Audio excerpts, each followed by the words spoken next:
Congressman Mike Waltz, Republican from the great state of Florida, joins us now.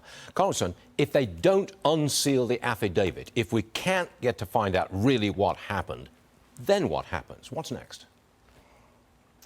Yes, Stu. First, I just want to join the chorus of calls from across the spectrum that we have to have transparency in this case. That affidavit should be unsealed. There is a public interest. Half the country is going from bad to worse in terms of trust and credibility in our justice system and in the Department of Justice. And after years of Crossfire Hurricane, Mueller investigation, we can go down the list. I can tell you, traveling around my district right now, the erosion of trust is incredibly devastating. And I've served in countries where it was just assumed that you go after your political opponents. But I think the point that was just made in terms of the precedent set by Comey with Hillary as it pertained to the Espionage Act, where he said, yes, there were violations. Yes, there were classified documents, but no reasonable prosecutor would take up this case.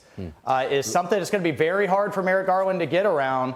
What do we do? Look, we also have calls from Congress, bipartisan, both Republican and Democrat senators, Marco Rubio, Senator Kaine from the Intelligence Committee. We have calls from the Judiciary Committee. There's no reason they could at least show some very senior Republican and Democrats to restore some level of confidence here, because it is just cratering right now out amongst the American public. And it's not just Republicans, it's across the board.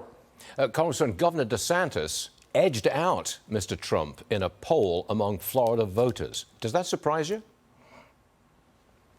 Well, look, I think both are incredibly popular. I fully expect, Stu, I expect President Trump to run. I personally hope that he waits until November to not give the media a distraction away from Biden's disastrous policies as we head into the midterms.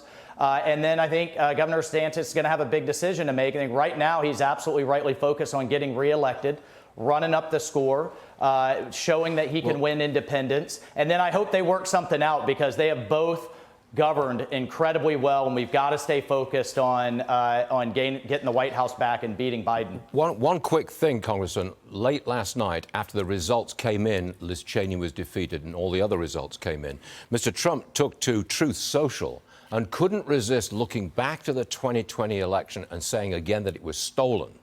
How do you feel about him looking back? I could tell you, from what I'm hearing from everyone across the board, yes, we have to stay focused on election integrity. Yes, we have to right the manipulation of the system that the Democrats did under the guise of COVID that tilted the scales towards them, absolutely. But they're also worried about, and I think this is ultimately why Liz Cheney lost so badly, is because they're talking about inflation, the economy, crime, border, things that are affecting them right now. And oh, by the way, the world on fire and America feeling a lot less safe, from Afghanistan to Iran racing towards a nuke to China and Russia.